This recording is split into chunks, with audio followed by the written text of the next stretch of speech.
Good morning, Ada. Thank you for coming on Sports Talk with C. How you doing this morning? I'm good. How are you? I'm doing good. Thank you for asking. So tell us who you are and where you're from. So my name is Anamekwe. I'm from Dallas, Texas. I'm a sophomore at Brown University and just living life right now. I know that's right. So tell me, what was it like growing up in Dallas, Texas, and the basketball culture there? Yeah, like I feel like sports are like really big in Texas. The schools are big. The population size of every school is big. So it's just like a lot of competition. Like I feel like I grew up playing really good teams, really good people on really good teams. And school also helped with that. Like going to a big school, a lot of people like I basically grew up with my team, but we played each other. So in middle school, we played each other. In high school, we that's when we came back together. And because the schools like connect at the end. So I got to play with literally my rivals growing up, but then that made me a better person, better teammate, and a better player all because of it. And I feel like it just taught me a lot about basketball and helped me be more collaborative and enjoy the sport and grow into my sport and love it. And coming into college, I feel like that was a big thing because it's even bigger. There's more teams, it's a higher division, and you play against the best of the best. And I feel like that has really like grown me as a player. So what was the reason you picked up a basketball at a young age? In all honesty, it was my mother because I Ooh. wanted to do dance. And she was like, let's try this. I never danced ever in my life, but I wanted to be a dancer so bad when I was younger. But she was like, what about basketball? And then she threw me into a practice, and ever since then I loved it ever since. Because I found a coach that really like cared about me, loved me, and helped me be the player I was today. So I guess it kind of worked out in the end. I didn't get to dance, but basketball was just like I just loved it more, I guess. Well, shout out to moms for getting you to love basketball. And that's crazy though, just throwing you right in. So, you spoke about like, playing at a young age. How old was you when you first started playing? I feel like it was young, but it wasn't even that young because most of my other teammates they started kindergarten, first grade. I started Ooh, like fifth grade. okay. So kind of late, but also like early-ish. And like I'm really surprised I got to the point where I am right now because like fifth grade, I feel like that's already in middle school. And like middle school is when you play middle school ball. And Mm-hmm. after middle school is when it gets really serious, you play high school. So like there's not like a lot of formative years. Right. Honestly, I feel like I picked it up really fast. And like because of that, like I was able to just like grow every year like really fast. Yeah. So what was you went to Piano East? Plano Uh, East. okay. So what was your favorite high school moment in your basketball career? Oh my gosh. Favorite high school moment. Mm-hmm. Um all my team, like we did a lot of activities and my team was very funny. So I feel like because of that, it made like almost every moment so wonderful. Mm. But I know like there were specific moments like we would hang out places and then our teammates would do like funny stuff. I remember one time we were literally at a game and we, we were like, I don't know, this is funny to me. We're all sitting and then like this happened to me. So like my coach was like standing in front of me and like everybody was just sitting on the bench. I had like got like a break at this time. And so then like my coach like came around like we were playing a possession and she was standing Mm-hmm. right in front of me and I was like talking to my team. I was like, blah blah blah, this and that. Should have been watching the game, right? Literally 2 seconds later, my coach moves out the way and a ball literally hits me straight in the face. And everybody was laughing at me. I was like, well, first of all, you were in the way, so I couldn't, but maybe I should have been watching the game. And literally during practice, our coach would let us like dance and do funny stuff. Like I just honestly like loved high school ball, and it was just like really fun to be a part of. I especially love my senior year because like my coach made it really free and really like fun and like he loved us and he would never really like when he got mad at us it was just like a oop moment, but honestly like he was such a great coach and very fun and very loving and you could tell he really cared about us. No, I that's had what's up three I though. had three different coaches too, so I think like in 4 years, Ooh. I think that's a lot, but Mm-hmm. my last year was definitely my favorite year. Oh, that's what's up. So I seen that you had All state academic. You had first team all district and two-time defensive MVP, right? So when you got these accolades, when you received these rewards, um, what was going through your head? How are you feeling? Did it stamp anything for you? And just speak to, when you received them, how you felt.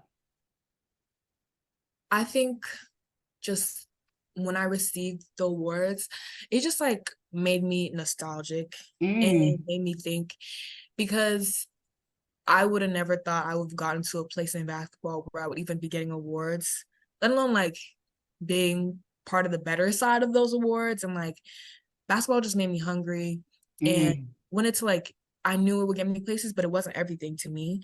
I love basketball, but I know it can get me places. And then I have to make the way for myself to like be successful. And so I mhm, feel like being successful in a sport I really love was just like the icing on the cake. Because some people play it for fun.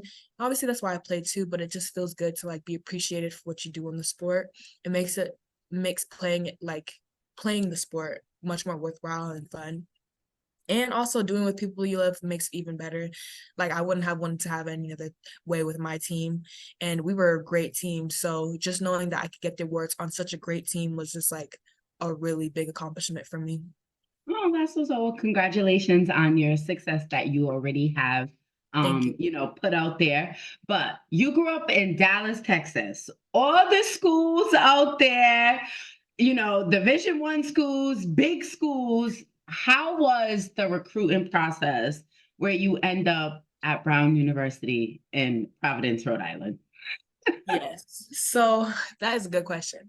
I feel like throughout my high school career, I made like a point to like really get good grades. Mm, And like I would stay up hours at a time, just like in the night. I would pull all nighters and go to practice the next morning, like not healthy, but like I really wanted to like get really good grades and I wanted mm. my work ethic to show in basketball and my academics. And so like honestly, I think it really just came down to what would be the best for me. Like cool, I could go to a school in Texas and it'd be really big on basketball, but it's also like, would I be fueling my inner academic self? Would it Mm. be like, would I be thanking myself for working so hard throughout high school and then like go to a school that maybe doesn't care as much about academics? Like, it really came down to what would work best for me. And when I got recruited by Brown, it was honestly a blessing because like an Ivy League's an Ivy League. And honestly, I just feel like that was an even bigger accomplishment. Like Mm. getting accomplishments in sports and then going to get recognized for my academics. I feel like that was just like What you stayed balance. up for. Exactly. So I feel like honestly, it was a win-win for me. I get to play Mm. basketball, D1, and I get to go to school at a really good academic school. So it just puts the pieces together for me. And I feel like it also helps me in the long run. Like I'm set up for my career too. So honestly, like the pieces are just lining up and it's just like what worked best for me. That's what's up. I don't know how you could do, this Ivy League because some classes I hate. But when you hear the word student athlete, what does that mean to you? I think it's a balance of being a Mm, student and an athlete because first you are a student and an athlete's just an addition. However, mm. because there's such a time requirement to being a student and being an athlete, it's like you got to work to balance both of those. And like I've been doing it ever since I was in fifth grade. Like being a student and athlete, like you have AAU practice, but then you got to do your little homework, your math homework on the weekdays, and then you have a full weekend full of basketball Saturday and Sunday. Then you go back to school on Monday. Like I feel like it has built me up to who I am, and honestly, being a student and athlete is a blessing because it just means that sometimes you get to work a little bit harder than some of the other people. And honestly, it puts like a leg up in what you want to do because I know how to balance those two things and I know how to work hard in two things at the same time. And I'm pretty good at doing both at the same time. So why not? So do you sleep now though? Because you have Ivy League, you have basketball, and you have a life. So how do you, balance all of that together? and not be tired and not kill yourself? Because I know you can do it, but how Yeah. do you do it where it's balanced and smooth? Honestly, like I feel like growing up, it has taught me a lot about trying to stay balanced because I knew like my freshman year of high school, staying up all night and going to practice the next day and then going through a 7-hour school day off no sleep was not good for me. And so knowing that now, I structure my schedule a little differently. And also college is very different. Like I'll have practice at a set time, I'll have my classes at a set time, but I won't have to take 7 classes a day. And so college kind of makes it easier because I don't have to go through a whole school day feeling tired. I can Mhm. like if I have practice maybe at 4 p.m., but I have class at like 9 and 10, the time in between, I rest. And then I eat, I rest, and then after practice, I just do my work. And then I go to sleep at like maybe like 11, Okay, like not too late. not too late at all. And like, I can still get a good 8 hours of sleep. So I feel like college makes it a little bit easier to manage your time and like obviously, you know, having set times to do those things are easier. But I feel like it was easier for me and it's easier for me now than it was before. That's what's up. That's what's up. I'm glad that you've learned how to put it all together and continue to, just be who you are. So leading up to this year of the season, what were some of your goals before the season started? Some of my goals was just basically learning my fit because Mm, I guess my career started towards like more so towards the end of my freshman season. mm-hmm, And so I feel like I just wanted to like get into it and then mm, insert myself. So that being like learn where I fit first and then trying to find areas where I dominate. And so like obviously coming in with my defensive accolades, I made that like a thing. Like I was going to really be good on defense so that I could stay on the floor. And maybe like the offense would come with it. But honestly, I feel like defense is like my bread and butter. And mm-hmm. that's like where I find myself the best at. And so coming into the season, like my goals was okay, rebound, of course. That's the main thing. I'm gonna rebound. I'm gonna help my teammates score. I'm gonna play really good defense, and that will help us win games too. So that was kind of like my thought process going into it. I just tried to assert myself, and then obviously next year will be a build year. So that's it. Absolutely. Okay, that's what's up. Well, when I speak about your team, the Bears, I always say that this team plays with a lot of heart and you guys never give up. So if you were to describe your team, what would you say about them? I say we're always fired up. Like in the locker room before the game, it's loud. It's not quiet. Like we're yelling, we're screaming. Sometimes we're dancing. Like it's just like our team is so hungry and we want it so bad. And because of this, we stay ready and we are not going to like let it be an easy fight. And Usually we've come guys back don't. from deficits. Like those are Back to backs, big back to back deficits all deficits. the Like time. granted, we should not get in the deficits in the first place, but coming from last year, I feel like we've improved so much. We just got to learn how to play like we're the better team. Mhm. Because I think in terms of just like asserting ourselves, that's where we also like have an issue because of last year. But I feel like this year we've set the tone, and next year we're gonna build on that and make sure that like when we come in, oh, we're gonna put it away. I There know has that's to be a right. deficit. That has to. So you talked about you guys are always fired up. So is there a way that you get ready for your games? Do you listen to music? Do you just be in a Zen mode? How do you get ready for a game? So a few of our teammates, Gianna, Lexi, Alyssa, they started making presentations before the game, like a slideshow. And like it was honestly the funniest thing ever, but it did the job. Like they were like, "Is this who you want to be? Is this how you want to go out?"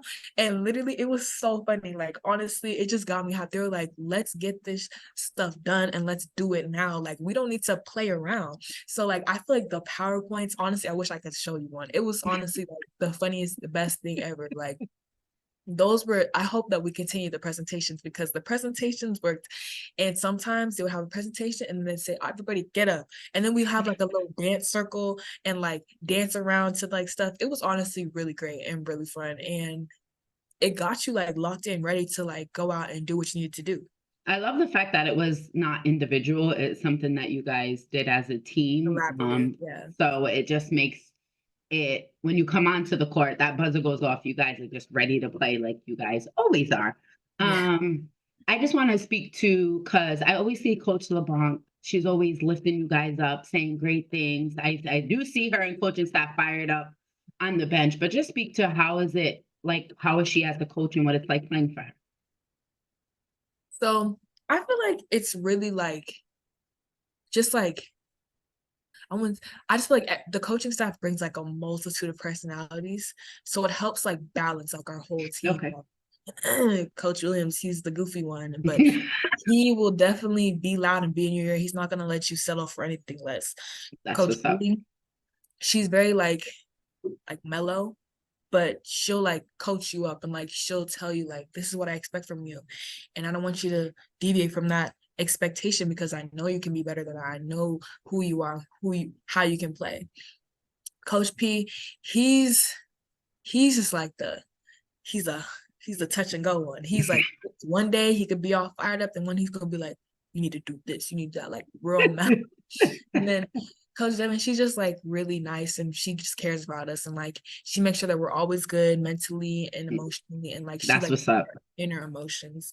And then Coach Mo, the head of it all, she just kind of does a little bit of everything, I guess. Like she'll talk to you individually, she'll yell at you when you're not doing something right, but she's not even a yeller really. She just kind of like make sure she's getting around and make sure that she's setting the standards so that we can continue to be who we need to be and become who we need to become. And that comes with just like setting the standard and then beating that standard every I love that. Well, shout out to your coaching staff because it sounds like it keeps you guys balanced as well.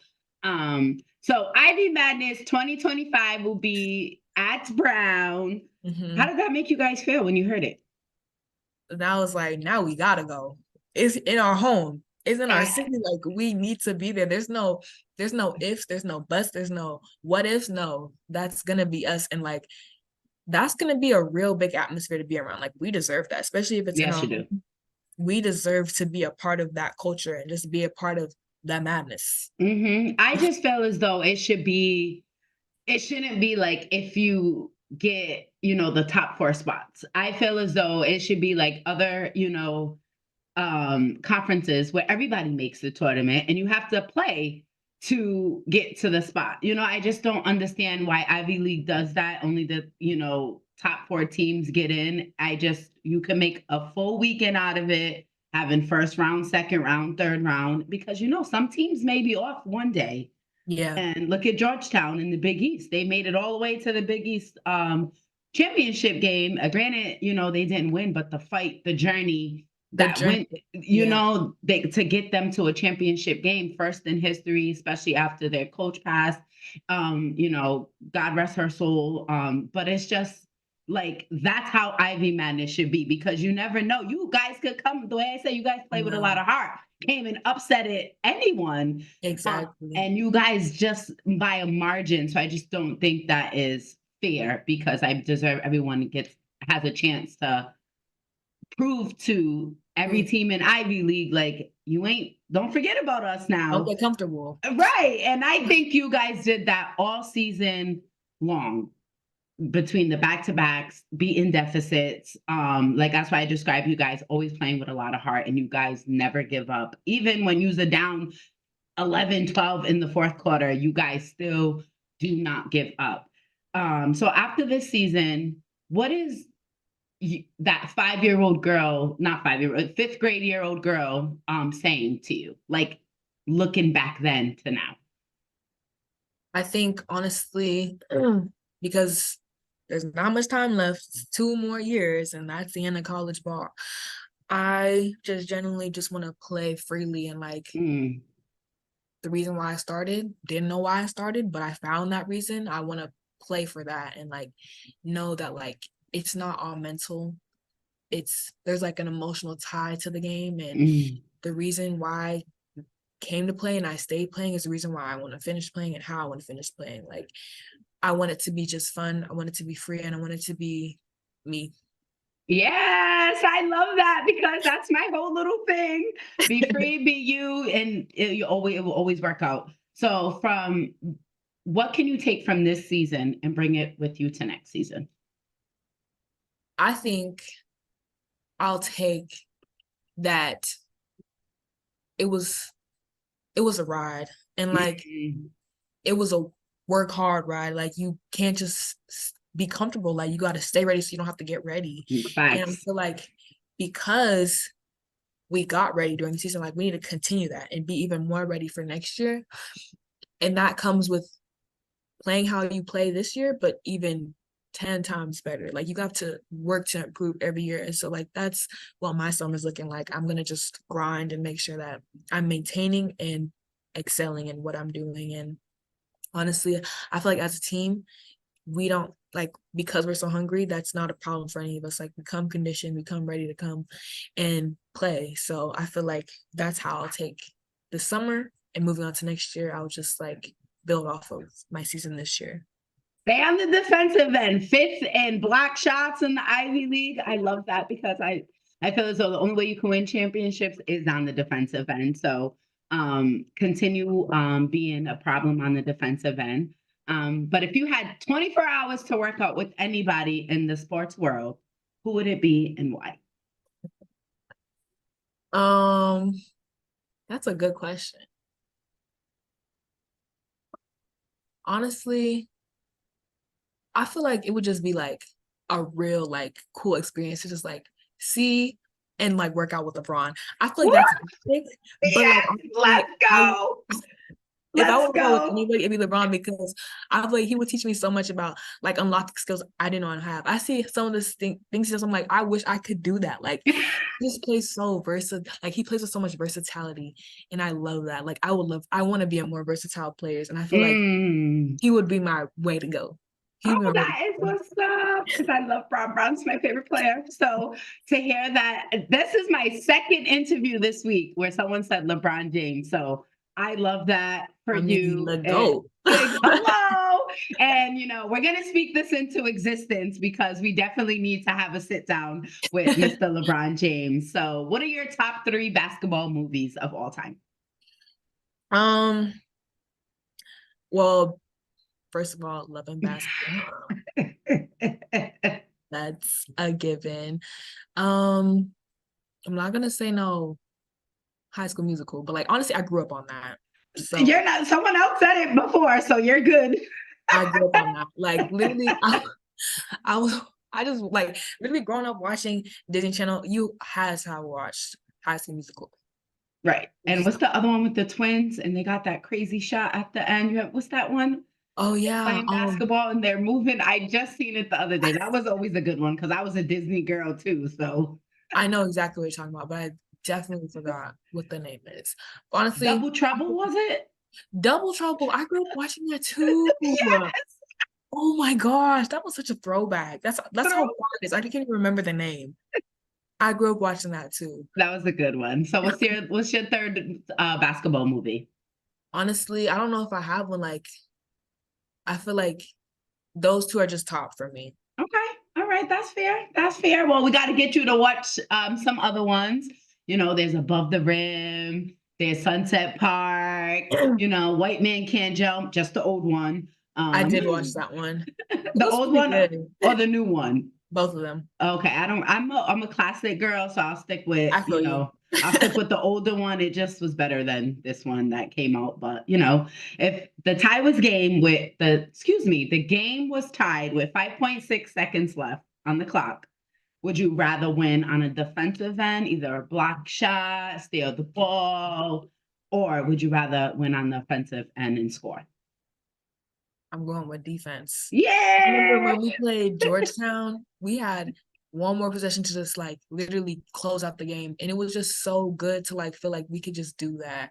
Hmm. And I don't want to, like, sometimes shots don't go in. So honestly, I feel like there's so many controllables on the defensive end. And in terms of that, I'm riding with defense. It gives me less of a of a Right, and when the last shot's on you, yeah, no, I feel you on that. of Well, just thank you, Ada, for coming and sharing your basketball journey on Sports Talk with C. I wish you all the best of luck next year. Even this summer, getting ready for next year. And we're gonna have to talk to the Ivy League and get this madness correct because we have to see you guys there next year. So again, thank you. Thank you so much for having me.